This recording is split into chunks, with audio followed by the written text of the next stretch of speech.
सत्ता संघर्षावर महत्त्वाचं म्हणजे चिन्ह कोणावर यावर पुन्हा सुप्रीम कोर्टात सुनावणी आहे. त्यांच्या पक्षाने पुन्हा दावा केलाय, खरे आम्ही आणि आम्हाला मिळणार. काय सांगाल भूमिका? आज सुप्रीम कोर्टामध्ये जी चिन्हाबाबत सुनावणी आहे,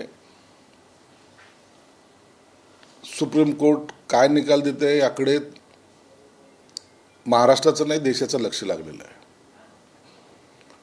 परंतु आम्हाला खात्री आहे की जेव्हा आम्ही उठाव केला त्यावेळेला पक्षाचं असलेलं संख्याबळ किंवा आमची सदस्य नोंदणी इतर सर्व बाबी ज्या टेक्निकल असतात त्या बाबीमध्ये आम्ही परिपूर्ण आहोत. म्हणून हे चिन्ह आणि पक्ष याबाबतचा निर्णय हा आमच्या बाजूने लागेल असा आमचा विश्वास आहे. आज सुनावणी झाल्यानंतर खऱ्या अर्थानं आमची बाजू ही भक्कमपणे जी मांडली गेलेली आहे त्याचा निकाल लागेल. परंतु आत्ता त्याच्यावर भाष्य करणं उचित नाही. मुंबईच्या सत्ता संघर्षावर मुंबई आणि शिवसेनेचे एक भावनिक नातं पाहता जागा जरी कमी असल्या तरी काही काळासाठी शिवसेनेला महापौर पद द्यावं अशी मागणी शिवसेना करते. शिवसेनेचं भावनिक नातं होतं, नाही नाकारता येत नाही. शिवसेना प्रमुखांनी जी शिवसेना बांधली, जो मराठी माणूस ताठ मानेने उभा केला, जो मराठी माणूस रस्त्यावर नेऊन ज्यांनी संघर्ष केला, ते शिवसेने प्रमुखाचं नातं आणि आजच्या नात्यामध्ये जमीन आसमानचा झालेला फरक आहे. एक आवाज शिवसेना प्रमुखांनी दिला, मुंबई बंद असो किंवा कोणते आंदोलन असो, हे तेवढंच प्रखरपणे केलं जायचं. परंतु आज ह्या लोकांनी उभाटांनी जी शिवसेना होती त्यांना काँग्रेसच्या दावणीला बांधलं, राष्ट्रवादीच्या दावणीला बांधलं. असलेलं त्यांची काही विचारधारा ती बदलली. आता हिंदुत्व कुठं गेलं माहीत नाही. आणि म्हणून अशा वेळेला आणि सर्वात महत्त्वाचं म्हणजे मराठी माणूस या काळामध्ये मुंबई बाहेर कसा फेकला गेला हे सगळी मुंबईची जनता जाणते. म्हणून आता मला वाटतं हा विषय राहणार नाही. परंतु भविष्यामध्ये जर मराठी माणसाचा खऱ्या अर्थाने जर विचार केला तर काही चमत्कार घडला तर घडेल. परंतु आजच्या घडीला शिवसेनेकडे ही सत्ता असणार नाही एवढं निश्चित. आमच्या शिवसेनेला महापौर पद आता मागताना जे काही संख्याबळ आहे त्या आधारावर आम्हाला मागणी करायची का नाही करायचं याचा निर्णय माननीय उपमुख्यमंत्री एकनाथ शिंदे साहेब घेतील. दिल्लीमध्ये गेले, राहुल शेवाळे गेलेले आहेत, अमित साटम गेले, चर्चा झाली, तिथे ते पुढं सोडवण्याचा प्रश्न सुरू आहे तुमच्या मागणीवर. नाही, अमित साटम किंवा राहुल शेवाळे हे दिल्लीला गेलेत. हे भाजपचे राष्ट्रीय अध्यक्ष झाल्यामुळे त्यांना भेटीला गेलेले आहेत. त्यामुळं इतकी मोठी काही चर्चा तिथे घडेल असं मला वाटत नाही. अखेरला ह्या चर्चा अंतिम चर्चा ज्या आहेत ते मुख्यमंत्री आणि उपमुख्यमंत्री यांच्याच लेवलला होतील. दिल्लीत असेही सांगितलं जाते शिवसेनेनं जास्त जागा लढवल्यामुळे भाजपच्या जागा घटल्या.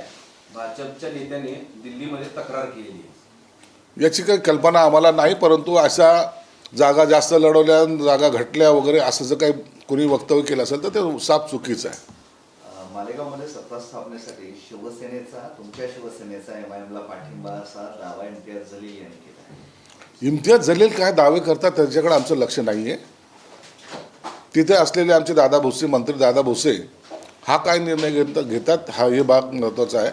म्हणून तो निर्णय झाल्यानंतर नक्की काय भूमिका आम्ही घेतली हे आम्हाला कळेल. त्यांचं असं म्हणणं एकनाथ शिंदे दुसरे रसूल आहे, काहीही केलं तरी त्यांच्यासोबत जाण्याचा प्रश्नच नाही. आम्ही कुठं आम्ही MIMला कधीच बरोबर घेणार नाही. आम्हाला MIM नकोच. आम्ही सत्तेसाठी एवढे लाचार लोक नाही आहेत की कुणालाही बरोबर घ्यायचं आणि सत्ता स्थापन करायची. कुणाचं बोट धरून चालणं हे आमच्या स्वभावात नाही. म्हणजे तुमचा प्रस्ताव नाही त्यांना? आमचा कोणताही प्रस्ताव त्यांच्याकडे नाही. मुंबईतले काही प्रश्न आहेत. भाजपमधल्या टोळीने आपला पराभव केल्याचं समाधान सरवणकरांचा आरोप आहे. व्हॉट्सअप चॅट व्हायरल झालेला आहे. भाजप तक्रार करणार आहे असं सांगितलं जाते. ठाकरेचे आमदार महेश सावंतांनी सुद्धा त्यावर खिल्ली उडवलेली आहे. सदा सरवणकरांनी जो काही आरोप केलेला आहे त्याची शहानिशा निश्चित केल्या जाईल. काय कारण आहेत ते शोधल्या जातील. अनेक ठिकाणच्या जे काही तक्रारी प्राप्त झाल्या आहेत त्याच्यावर शिंदे साहेब स्वतः निर्णय घेणार आहेत आणि हे जे काही पराभूत उमेदवार आहेत त्यांना सुद्धा चर्चेला बोलवणार आहेत. कल्याण डोंबिवलीमध्ये शिंदे आणि भाजपमध्ये म्हणजे तुमच्यामध्ये आणि भाजपमध्ये महापौर पदासाठी रस्सीखेच सुरू आहे. ठाकरेंच्या 11 पैकी 2 नगरसेवक शिंदेच्या संपर्कात असल्याची माहिती, तर उरलेले 2 आहेत ते मनसेच्या संपर्कात आहेत असं कळतं. आता कोण कुणाच्या संपर्कात आहे याचं कोडं आज सांगणं कठीण आहे, परंतु एक आहे, तिथं माहितीची सत्ता निश्चित येईल आणि शिवसेनेचा महापौर नक्की बसेल. गोंधळात टाकणाऱ्या KYC म्हणा 24 लाख वर महिलांचं लाडकी बहिणीचं पेमेंट थांबलेलं आहे. मराठवाड्याच्या काही ठिकाणी आता जाऊन कलेक्टर ऑफिसवर जाऊन घरपून आंदोलनं सुरू व्हायची वेळ आलेली आहे. निवडणूक आयोगाच्या काही निर्णयामुळे थोडासा विलंब जरूर लागला, परंतु कालच माझ्या विभागातर्फे जवळपास 400 कोटी रुपये आम्ही रिलीज केलेले आहेत. लाडक्या बहिणींनी त्याची चिंता करू नये, तुमचा हप्ता हा 1-2 दिवसात त्यांना जरूर मिळेल. राहुल शर्मा यांचं असं वक्तव्य आहे की मुंबईमध्ये जास्त जागा आम्हाला मुस्लिम बहुल भागात लावाव्या लागल्या, त्यामुळे काही प्रमाणात नुकसान झालं. हे बघा, ह्या निवडणुकीचं सगळं विश्लेषण किंवा याच्याबद्दलचं सगळं चर्चा या वरिष्ठ पातळीवर निश्चित होत आहेत, त्याचं चिंतन मनन होत आहे. पराभव कशामुळे झाला किंवा पराभवाचे कारणं काय आहेत, कोणत्या जागामध्ये काय काय अडचणी आल्यात, या सगळ्या बाबीचा आढावा एक शिवसेनेची कमिटी ही घेते आणि याचा सर्व अहवाल हा एकनाथ शिंदे साहेबांकडे दिला जाणार आहे. नाना पटोलेंचा एक मोठा दावा आहे, महाराष्ट्रात मोठी राजकीय घडामोड होणार आणि येत्या आठवड्यात भाजपच अजित पवार आणि एकनाथ शिंदेचा गेम करणार असं. तुमचे संजय जाधव पण त्यावर असं म्हणाले की भाजपनं आधी ठाकरेंना संपवलं, आता शिंदेंना संपवतंय, त्यामुळे दोन्ही शिवसेना एकत्र येण्याची गरज आहे असं सांगतात.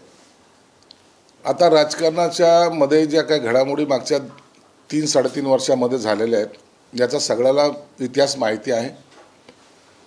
वेळेवर ऐकलं असतं तर काय बदल घडले असते याची जाणीव आता त्यांना झालेली आहे.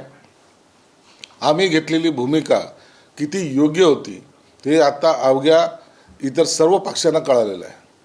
म्हणून काय घडामोडी होतील, कसं होतील आणि कोणी आम्हाला संपवण्याचा प्रयत्न करतं आहे, हे यापेक्षा आपले पक्ष कसे आणखीन रसातळाला चालले याच्याकडे लक्ष द्या. आम्ही मजबूत आहोत, चांगल्या पद्धतीने काम करत आहोत आणि आता सगळे जे रिझल्ट पाहिले तर त्याच्यामध्ये आमचा परफॉर्मन्स सगळ्यात चांगला राहिलेला आहे. तुमचे मित्र संजय राऊत असं म्हणतायत की मुख्यमंत्र्यांची दावोसला पिकनिक सुरू आहे. दावोसमधील परिषद ही हास्यास्पद ठरत आहे.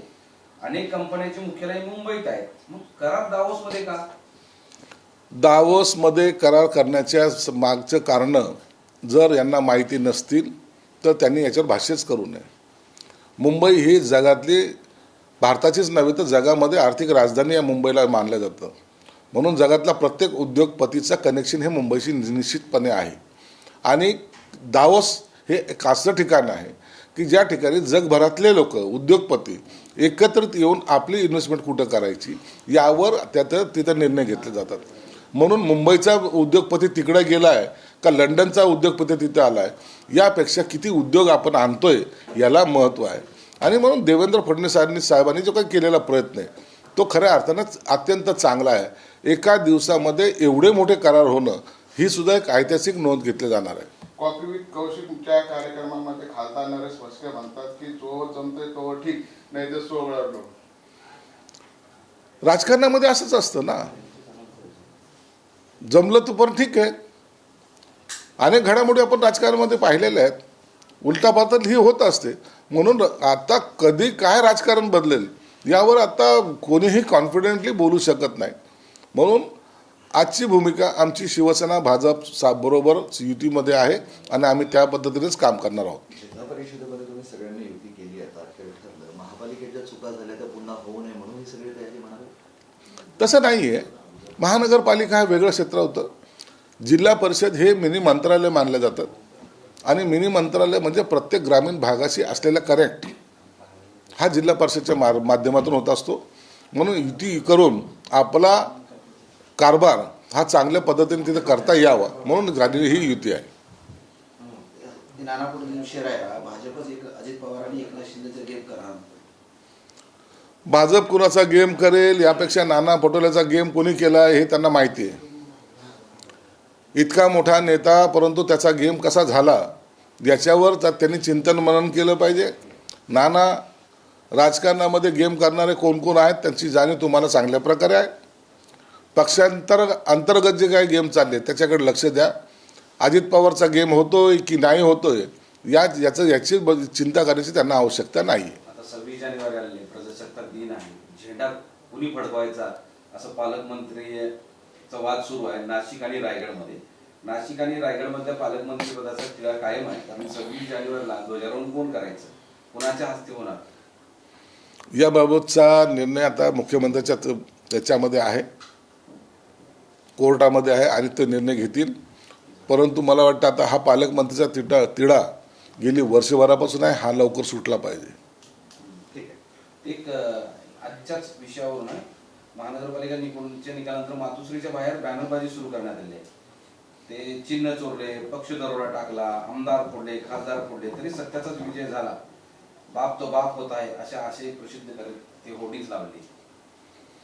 मातोश्री समोर असे बॅनर लागणं याचा अर्थ उभाटांना जाणीव करून देण्यासारखं आहे. म्हणून उभाटाला जर इतका घरासमोर बॅनर लागल्यानंतर सुद्धा जाणीव होत नसेल तर मला वाटतं त्याच्यासारखे दुर्दैवी तेच. शिवसाहेब, काल भाजपच्या कार्यक्रमामध्ये रामगिरी महाराज आले होते, त्यावेळेस बाळासाहेबांच्या जुन्या आठवणींना उजेडा देण्यात आला. बाळासाहेबांचं नातं आणि छत्रपती संभाजीनगर आणि अशामध्ये जिल्हा परिषद निवडणूक काय सांगता? हे बघा, शिवसेना प्रमुखांचं नातं या संभाजीनगरसाठी अत्यंत अतूट नातं ज्याला म्हणतात ते होतं. शिवसेना प्रमुख आले, मराठवाड्यामध्ये चमत्कार झाला, सर्व हिंदू एकत्रित आले.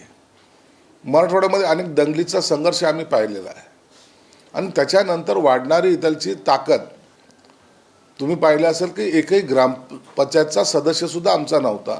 अनेक खासदार झाले, अनेक आमदार झाले, अनेक नगरसेवक आले, संभाजीनगरमध्ये सत्ता आली आणि सत्तेचं परिवर्तन करणारा एकमेव नेता बाळासाहेब ठाकरे साहेब होते. म्हणून त्यांच्याबद्दलचा आदर आज पक्षातल्या अंतर्गतच नाही तर जे विरोधात होते त्यांनासुद्धा त्यांच्याबद्दलचा आदर तेवढाच आहे. आणि महाराज रामगिरी महाराजांनी जे सांगितलं ते सत्यता आहे. एखाद्याची हिंदुत्वाची पताका घेतल्यानंतर माणूस कोणत्या उंचीला पोहोचतो हे कदाचित रामगिरी बाबांना सांगायचं असेल. Okay, thank you so much. Hindi राहिलाय बघा हा. अरे बाबा. सर, एक मिनिट सर. बोला.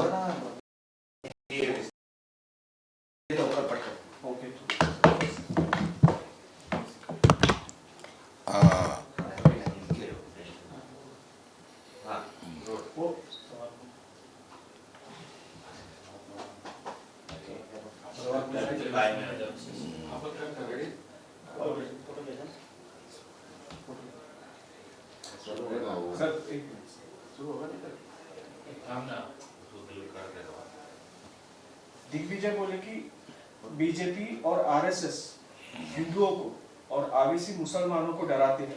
पूर्व सीएम ने कहा कि सावरकर और जिन्ना देश का बंटवारा करते हैं, ये मोहल्ले का बंटवारा कर रहे हैं. देखिए, दिग्विजय सिंह क्या बोला है इसको अब ज़्यादा अहमियत नहीं दी जाती. कांग्रेस ने सही मायने में देश का बंटवारा किया है. अंग्रेज गए, इनको छोड़ दिए. हर जात में, हर धर्म में बंटवारा किसने किया है? दलित अलग, मुस्लिम अलग, ये सब जो चीज़ें किया है ये कांग्रेस ने की है.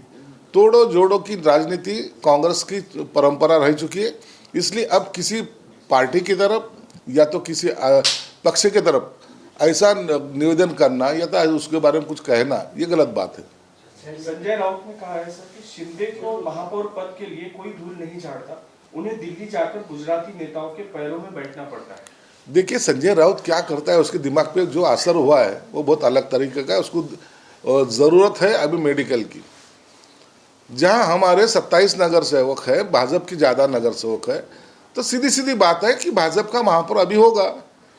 इसके बारे में धूल झाड़ने वाली और कहीं जाने वाली बात ही नहीं. इसलिए हमारा महायुति की सत्ता आ रही है, यही हमारे लिए बहुत बड़ी बात है.